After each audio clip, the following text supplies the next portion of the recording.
ছাত্র জনতার অভ্যুত্থানের ১ মাস পূর্তি উপলক্ষে সিরাজগঞ্জ, মানিকগঞ্জ ও শেরপুরে শহীদী মার্চ কর্মসূচি পালন করেছে বৈষম্য বিরোধী ছাত্ররা।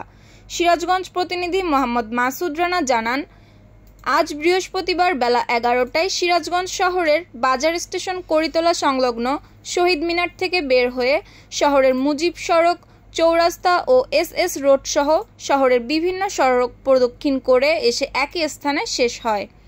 এ সময় বৈষম্য বিরোধী ছাত্ররা বলেন, গত ১৬ জুলাইয়ের পর থেকে স্বৈরাচারী সরকার পতনের আগ পর্যন্ত আমরা অনেক নির্যাতনের শিকার হয়েছি, তবুও আমাদের আন্দোলন কেউ দমিয়ে রাখতে পারেনি।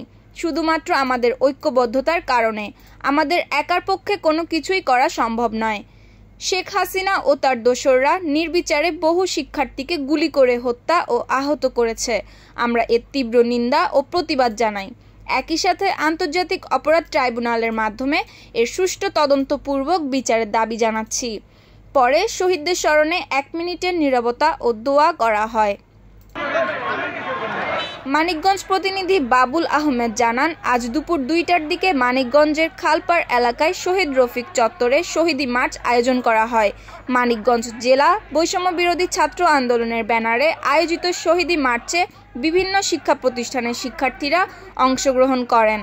এ সময় মানিকগঞ্জের সমন্বয়ক ওমর ফারুক, রমজান মাহমুদ, আশরাফুল ইসলাম রাজু, মেহরাব, মিজানুর রহমান উপস্থিত ছিলেন। এদিকে শেরপুর প্রতিনিধি মেহেদি হাসান শামীম জানান, আজ দুপুরে শেরপুর বৈষম্য বিরোধী আন্দোলনের আয়োজনে শেরপুর সরকারি কলেজ থেকে একটি মিছিল বের হয়ে মিছিলটি শহরের প্রধান সড়ক প্রদক্ষিণ করে পুনরায় কলেজে এসে শেষ হয়। এ সময় শহীদী মার্চে উপস্থিত ছিলেন শেরপুর সরকারি কলেজের অধ্যক্ষ মোহাম্মদ আব্দুর রশিদ, ডায়াবেটিক্স হাসপাতালের প্রতিষ্ঠাতা রাজিয়া সামাদ ডালিয়া, সমাজকর্মী তাহমিনা জলি, বৈষম্য বিরোধী আন্দোলনের সদস্য মোহাম্মদ জিতু, তৌহিদুর রহমান তৌহিদ, সোহানুর রহমান সোহান, মনি আক্তার সহ কলেজের শতাধিক শিক্ষার্থী।